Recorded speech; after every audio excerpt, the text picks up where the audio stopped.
Marcus stood frozen in his doorway, keys dangling from his trembling fingers. The empty apartment echoed with a silence so profound it felt like a physical weight pressing against his chest. 43 years of marriage, gone in an instant. The note on the kitchen counter said everything and nothing at all. I can't do this anymore. I'm sorry. How could a life shared for over 4 decades dissolve into just 6 words? As tears blurred his vision, a knock at the door startled him.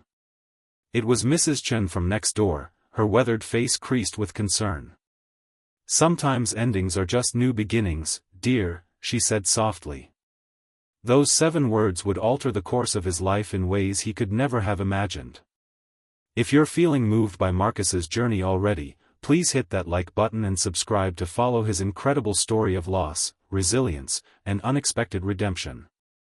This is a tale that will remind you of the power of human connection and how sometimes, hope comes from the most unexpected places. Marcus Jenkins had always been a creature of habit.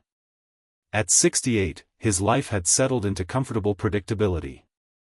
He woke each morning at 6:15, kissed his wife Eleanor on the cheek, and shuffled to the kitchen to prepare their coffee, 1 cream, no sugar for her, black with a teaspoon of honey for himself. They'd share breakfast over the morning newspaper, dividing sections with practiced efficiency. Eleanor took the lifestyle and arts, Marcus handled news and sports. They rarely spoke during this ritual, but the silence had never bothered him. It was the comfortable quiet of 2 people who no longer needed words to communicate. Or so he thought. The day everything changed had begun like any other. Marcus had gone to his weekly bridge game at the community center, expecting to return home to Eleanor preparing their Friday pot roast. Instead, he found the note, her dresser drawers emptied, and her car gone from the garage. The pot roast sat uncooked in the refrigerator, a final reminder of routines now shattered. Mrs. Chen's knock had come just as Marcus collapsed onto the sofa, Eleanor's note crumpled in his fist. He'd known Mei Chen for nearly 15 years, ever since she'd moved into the apartment next door after her husband's death. They'd exchanged pleasantries in the hallway, occasionally shared elevator rides, but little more. Marcus had always been too absorbed in his own world to pay much attention to the petite widow with the kind eyes. I brought dumplings, Mrs. Chen said, holding up a steaming container after Marcus reluctantly opened the door. I heard you come home alone. I thought perhaps you might like some company tonight. Marcus wanted to refuse, to close the door and wallow in his misery, but something in her gentle expression stopped him. I don't think I'd be very good company right now, he managed to say, his voice hoarse. Sometimes endings are just new beginnings, dear, she replied, those 7 words hanging in the air between them.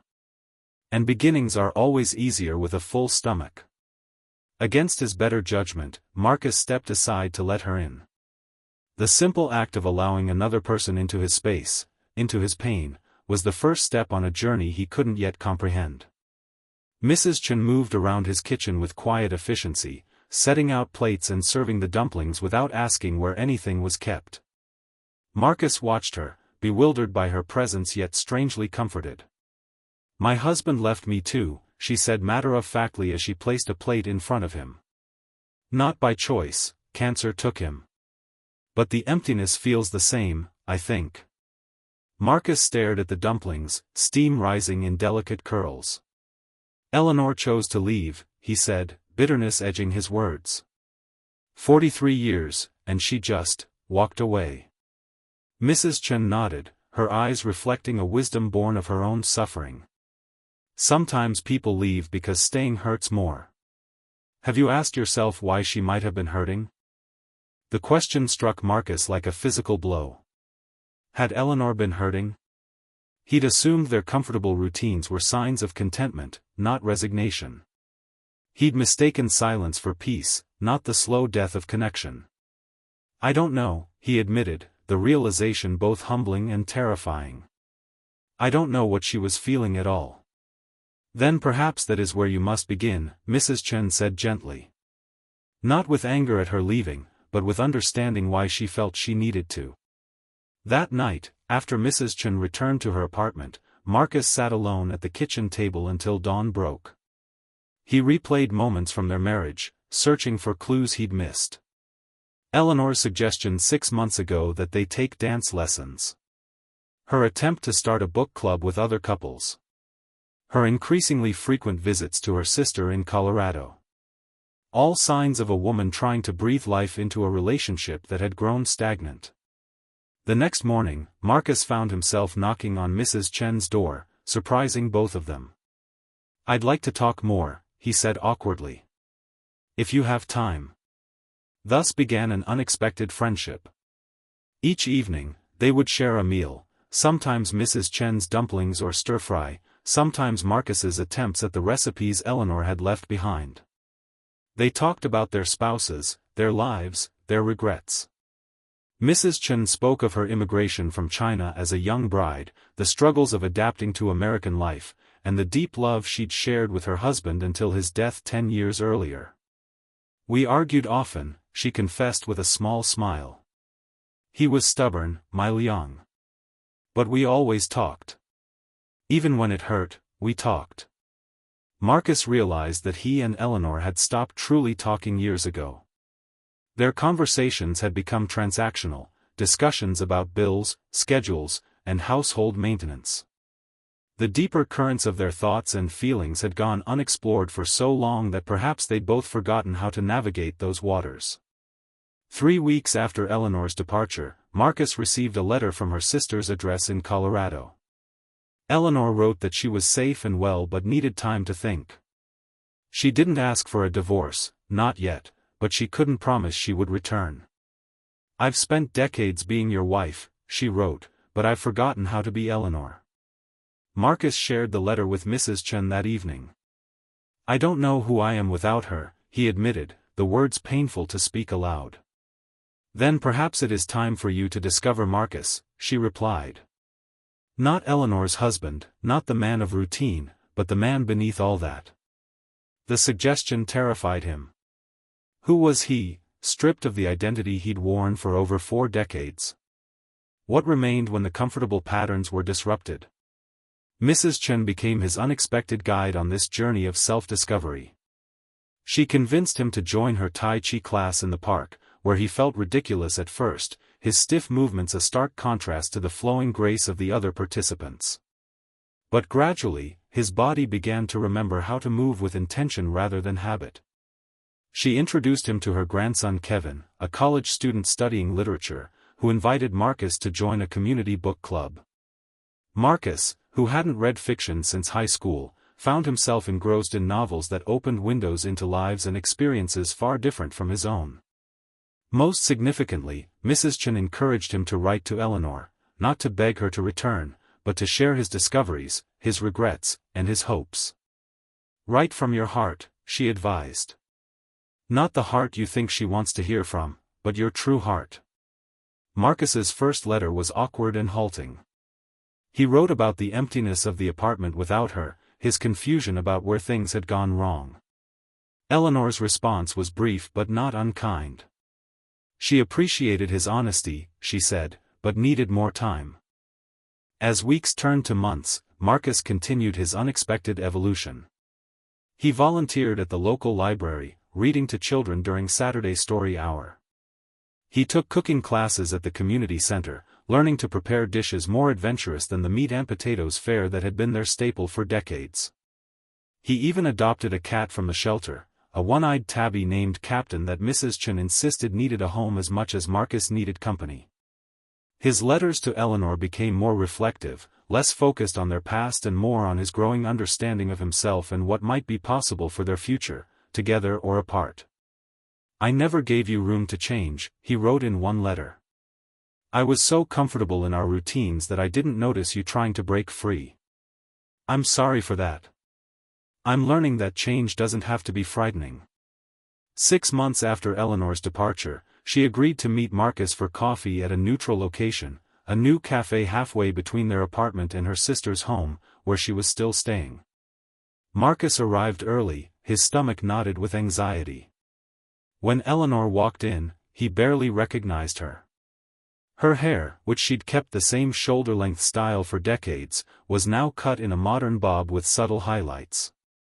She wore a bright blue blouse instead of her usual muted colors, and there was a confidence in her step that both attracted and intimidated him. "You look well," she said after an awkward greeting. "So do you," he replied, meaning it. "Change suits you." They talked for hours, their conversation tentative at first but gradually finding a rhythm that felt both familiar and entirely new. Eleanor spoke of her art classes, her volunteer work at a women's shelter, her rediscovery of passions she'd set aside when they married young. Marcus shared his own journey, the friendship with Mrs. Chen, his new activities, his growing understanding of how he'd contributed to their marriage's stagnation. "I'm not ready to come home," Eleanor said as their meeting drew to a close. "I'm still finding Eleanor. But I'd like to keep talking. Really talking." It wasn't the reunion Marcus had hoped for, but it was a beginning, or perhaps a new middle. They agreed to meet again the following week. As Marcus walked back to his car, he found himself smiling despite the uncertainty. He texted Mrs. Chen, who had been anxiously awaiting news of the meeting. "It went well. We're talking again. Really talking." Her response came quickly, "New beginnings, dear. I told you." Over the next several months, Marcus and Eleanor continued their careful dance of rediscovery. They met weekly for coffee, occasionally for dinner, once for a gallery showing of Eleanor's art class projects. They talked about their past with new honesty, acknowledging the patterns that had led them to drift apart. They shared their present experiences with enthusiasm that reminded Marcus of their early courtship. And gradually, tentatively, they began to imagine a possible future. 9 months after she had left, Eleanor agreed to visit the apartment. Marcus had made changes, rearranging furniture, painting the living room the sunny yellow she'd once suggested, creating a small studio space in the spare bedroom for her artwork. Captain the Cat approached Eleanor cautiously before deciding she was acceptable and settling in her lap. "It feels different," Eleanor said, looking around. "You've made it yours." "I've tried," Marcus replied. "But it could be ours again, in a new way. If you wanted that." Eleanor didn't answer immediately, stroking Captain's fur as she considered. "I'm not the same woman who left," she finally said. "I'm not the same man," Marcus countered. "And maybe that's good. Maybe we needed to become different people to find each other again." 2 weeks later, Eleanor moved back in, not with all her belongings, not with promises of forever, but with a willingness to try. They established new patterns, Sunday brunches at the cafe where they'd reconnected, Wednesday evening art classes that Marcus now joined, Friday night dinners with Mrs. Chen, who had become a dear friend to them both. They argued sometimes, more than they ever had in their previous life together. But now their arguments were followed by real conversations, by compromise, by growth rather than retreat into silence. They learned to dance together again, both literally, in the ballroom dance class Eleanor had once suggested, and figuratively, in the daily give and take of a relationship being consciously rebuilt. On their 45th wedding anniversary, a milestone Marcus had once feared they wouldn't reach, they renewed their vows in a small ceremony in the community garden where his Tai Chi class practiced. Mrs. Chen stood as their witness, beaming with pride at the role she'd played in their reconciliation. "Sometimes endings are just new beginnings," Marcus quoted in his vows, acknowledging the wisdom that had changed his life. "Thank you for ending what wasn't working so we could begin again." Eleanor squeezed his hands, tears shining in her eyes. "And thank you for being brave enough to begin again with me." Later that evening, as they shared anniversary cake with Mrs. Chen in their apartment, now truly theirs in a way it had never been before, Marcus reflected on the journey of the past 2 years.